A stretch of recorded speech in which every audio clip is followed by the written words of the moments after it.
The best thing that anyone can do is prevention. So what an employer can do to help everybody is give them preventative benefits. So how do you do that? You ensure that they have biometric screenings or have a health fair or access and resources to have an annual checkup every year. Make sure that's happening. Welcome to the Optimized Workplace. On today's episode, we're welcoming Jennifer Green, the inaugural Director of Wellness at Venbrook. Wow, that's quite a title and very exciting for you. So congratulations, Jennifer, on that. With 20 years of experience in corporate wellness, HR, and account management, Jennifer brings a wealth of knowledge in driving wellness initiatives and employee satisfaction. Her unique blend of communication expertise and certifications in worksite wellness and health coaching allow her to empower Venbrook's clients on their journey to optimal well-being. Jennifer, welcome to the show.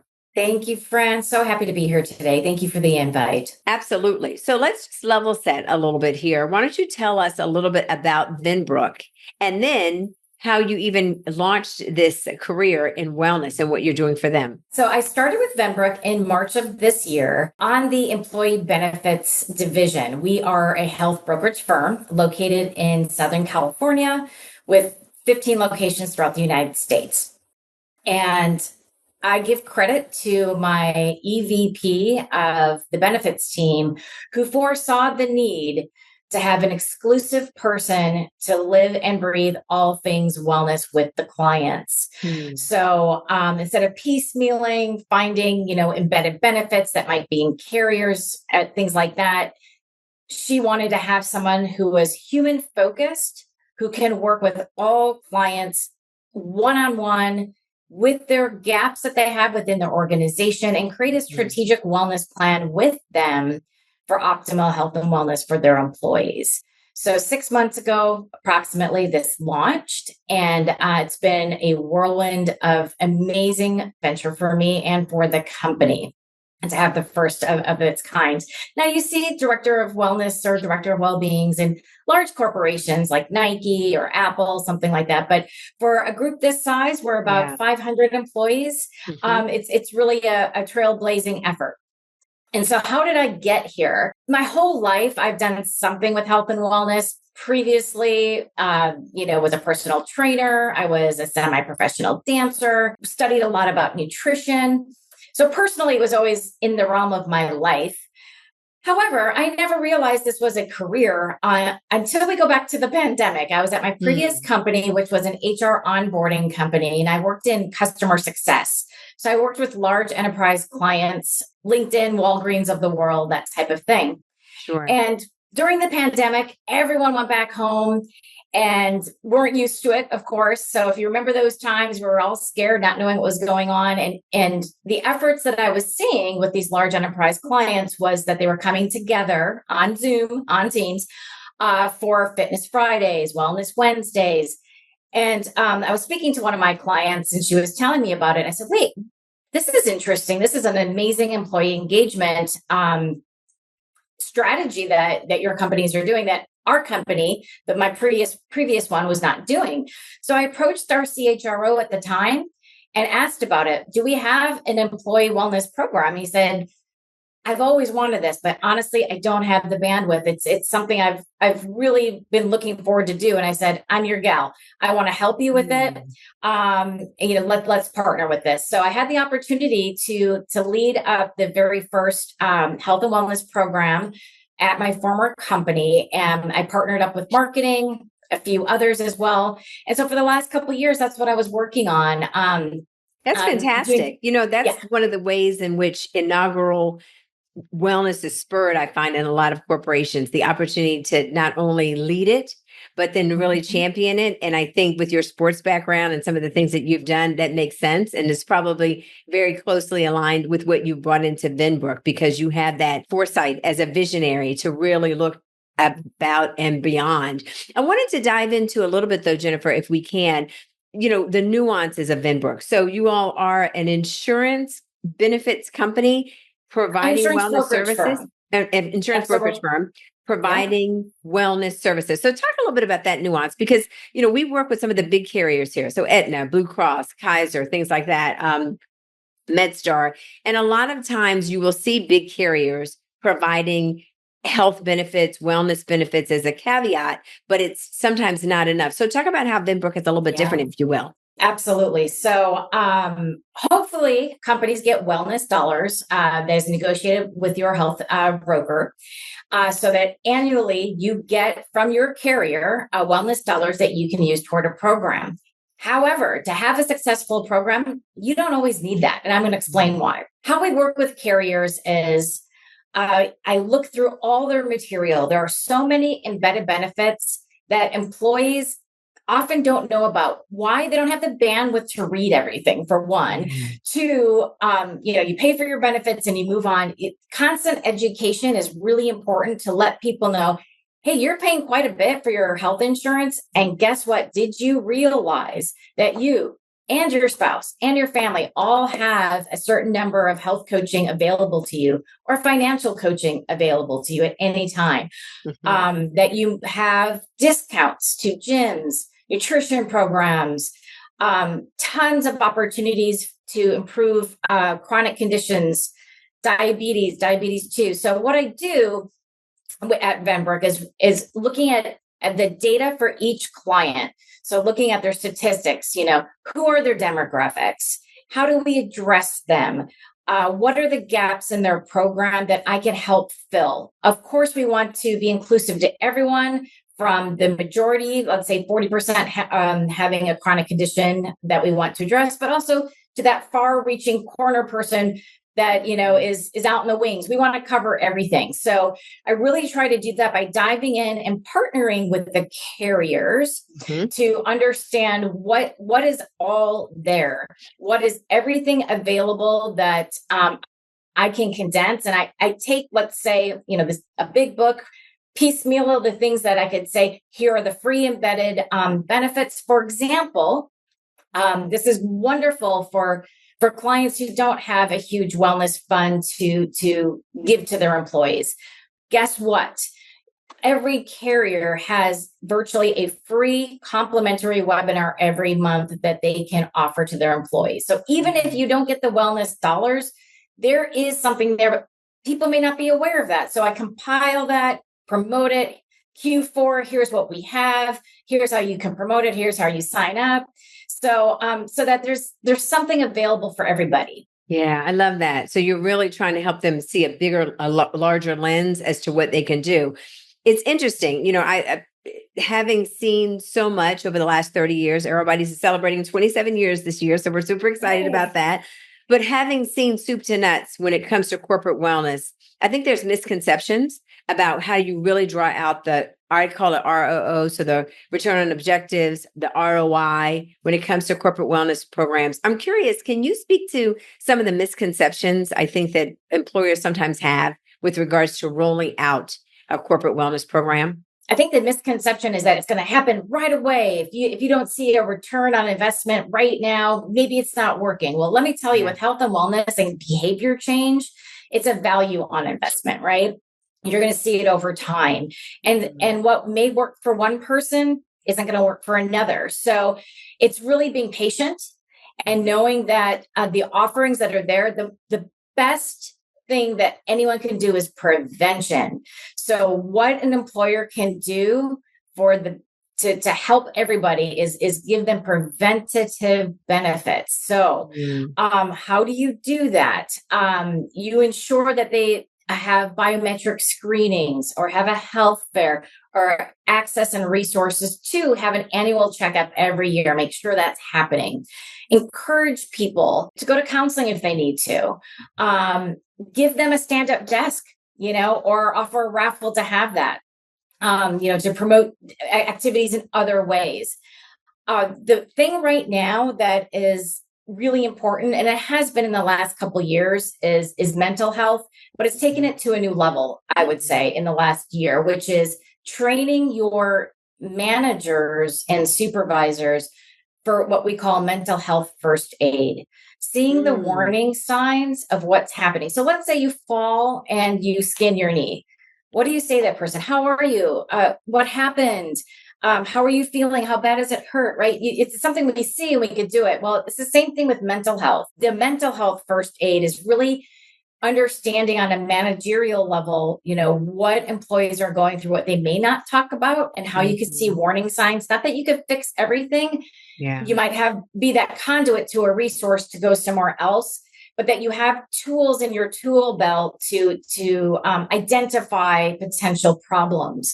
And that could be even for employees as well, rolling out a mental health first aid, because often if someone is suffering at work, whether it's stress, depression, whether it's work related or home related, and they're bringing it to their job, often they're going to talk to a colleague versus their manager. They might be more comfortable. So it's really arming everyone right now with training to ensure that we cover people that are needing help. I love that. I love the fact that it's not like you're finding this, it has to be a far-reaching mental health program, but sometimes, as you said, mental health safety, sometimes it's those light things that happen during the course of a day or even the course of a period that really can affect people in a detrimental way. I know even myself, right? I'm a former athlete and, have a total different way of taking care of my body now. I'm older, I'm past the 50. And so I can't do the things that, physically I was able to do 20 or 30 years ago. And so when I hurt myself, or if I find that I've moved a little bit differently, that shows up, and it can show up for weeks. It can show up for days, but there's this mental thing that I notice that goes on with me. And I notice that happens with a lot of people as you move on and progress in life. So I love the fact that you're helping clients realize the mental health doesn't have to be a breakdown. It doesn't have to be a major setback in someone's life, but it could be just minor things that are happening, and that there's a mental health shift that has to happen. So there's mental health safety. Curious what your thoughts are on this, the skepticism though of corporate wellness programs, because, by and large, we're seeing today, there's the return to work. There's the whole idea of the hybrid office or the remote employees, or having employees kind of distributed workforce all over. But there's still a skepticism, I think, to some degree around well-being programs, the investment of those that has happened post-COVID. It's kind of like, okay, we're all back on the bus now. Let's get back to work. So can you talk a little bit about what you see in terms of resistance and how employers can overcome that when they want to invest more in a corporate wellness program? Like you said, it's right now a real big mix of hybrid, remote, and in office, with Apple announcing a week ago or 2 weeks ago that everyone's going to, not Apple, excuse me. Was it Apple? I think it was Amazon. Amazon or Apple. Was it Amazon? It was Amazon. Yeah, it was Amazon. I'm like, it's a big A, right? So yeah, Amazon telling, and with the initiative of 5 days back in the office, that's going to shift things. Walmart recently did that as well. So we are seeing a big shift. Well, with that changes a lot of people's lives, right? We think about in a 4-year span, everything that has gone on for adjustments and changes and adaptation. I mean, it's great for resiliency, but people have problem with changes. We're humans, right? You might all of a sudden now working remotely 3 days a week, now in the office 5 days a week. Well, you have to get you have to get childcare. It's going to affect different aspects of your life. A commute might be back into the mix. So how do people deal with it? So I think it's really important to support your employees with that change. And in terms of skepticism, I think I would challenge that in that there's so many different facets of wellness. For example, financial wellness. That's one of the 5 pillars, right? You have physical, mental, community, social, financial. Now we're even going beyond that to include spiritual and other aspects as well. But, you look at the statistics and that numbers don't lie, right? When you're looking at a financial problem, I think it's around 40% of people feel stressed out due to finances. So how can we help them? All of these things carry into a person's livelihood and how they react at work, right? If they're worrying about paying their bills and doing this, maybe they're not 100% focused at work either. So it's a partnership. It's a partnership with, corporations and employees of how can we get the best out of everyone? And in order to do that, it's looking at all different facets. So I think that when you talk about misconceptions or skepticism, sometimes I think there's still a idea of, oh, just get on the treadmill. Oh, it's physical activity. No, it's not just physical activity. That's an important piece, of course. But, I think that I encourage everyone to look at the full spectrum of what is available and what we consider health and wellness today. And I will tell you that Gen Z and millennials have done us a great service of showing us, I say I'm a Gen Xer, that there's a different way to work, and that it's important to bring values and quality of life and balance of life into that. And I think with this newer generation that we're going to see some of that skepticism fade away and understand that's just going to be part of the normal life here at work. Yeah, nicely said. I think you're absolutely right. They really are kind of setting the benchmark on how to have a holistic life and a holistic approach to that. And it's interesting when you look at some of the numbers and statistics, they're not as driven on investments into home and car and career, and their investment is more on experiences, right? And lifestyle and how they take care of themselves. And I think you make another really good, strong point about the facets of wellness and all the pillars of wellness that really aids in productivity. There used to be 10, 15 years ago, there was such a big pushback on how we draw the alignment between the investment in wellness programs and productivity and retention. And now I think it's overarchingly clear that because people see their well-being and support of their well-being on all these other dimensions. You mentioned spirituality, but there's also their financial well-being. There's psychological safety. There's all these different dimensions. There's also, one thing that we focus on big here in Aero Bodies is the built environment and how well, how safe, how healthy is the built environment that you're in. 90% of our lives, according to CDC, are spent in the built environment. So how is that built environment really supporting your health, sustainability, and well-being? We saw that during COVID. It was blaringly clear. Some of us have gone off and forgotten that, but it's still a big issue. So again, all of those pieces, as you mentioned, kind of point to, again, a person's productivity, how you're going to retain them in the jobs that they're in, and the careers that they're in, and whether you retain them as employers. I was reading this really interesting stat the other day that talked about the fact that millennials and the Gen Zs have a tendency to move careers, move companies every 2 years. Like that's an automatic. They know they're going to jump up on salary. They know they're going to jump up on opportunity. And that's a shame, because if once you invest in that person, you have invested into that employee, to think that they're jumping onto a new organization, it's like all that intel is going out the door. So what do you do to retain them better? Well, this is a really good way to look at that. The well-being, the wellness of that organization and what they're putting forward in the investment on that makes a big difference and really does create a shift. Would you not agree? I would agree. Not only are you going to recruit more people, retain your employees, but show your employees you care about them. We're a family. We're a company. We're all here together. Or so we say, right? So we say. Yes, the proof is in the pudding. That's a good point. Yeah, that's a good point. Yeah. Absolutely. Well, this is a phenomenal conversation. As you know, I could talk about wellness all day. It's obviously what we do. And by the way, if you are listening to this podcast, The Optimized Workplace, please make sure you subscribe, listen to us on your favorite platform, Apple, Spotify, YouTube, you name it. We'd love to have you as a continuous subscriber. So as we continue this conversation, Jennifer, and kind of wind it down, I would love you to share with us, your personal practice around health and well-being, right? You can't put the oxygen mask on everybody else until you put it on yourself first. So what would you say is your personal practice on well-being, and how do you lead that forward, not only in the work that you do, but in your community? I'm a big believer in SMART goals. And at the end of every year, I suppose, like everyone does when they do their New Year's resolutions, I guess my variation is my SMART goals. So I, look at what I've done for the year, what are wins, what are things I need to improve upon. And I look at all facets of my life. Where do I want to go with my finances? Where do I want to go with my health? Where do I want to go with my family relationships, etc.? And I kind of plan out my year, knowing that things are going to change, but I want to have something to aim to. And then once a quarter, I check in with myself and I set aside a Saturday to review this. And I actually do it with my husband now. Now he's been recruited into this, lucky him.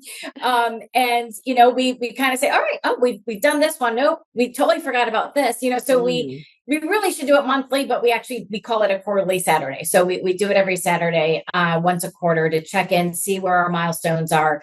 So for me, that helps me to have, a specific goal that I could attain in these areas and have some time to work on them. I'm a big person that is living in Southern California, that likes to be outside. I live close to the beach, so do a lot of bike riding and yoga, and I'm a dancer and a lot of quiet time too. I want to say meditation. It's kind of shifted a little bit to just really relaxing by the beach and hearing the sounds of the waves and just spending time with our dogs. So I think, the downtime is just as important as the busy time for me. Excellent. I love that.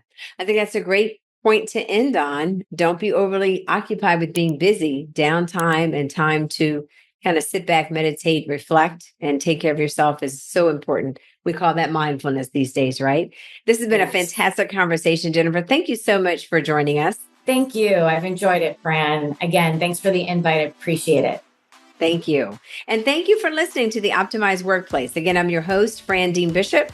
And remember, as I always tell you, it's small, monumental moments that make the biggest difference in your day. Take care and stay well, everyone.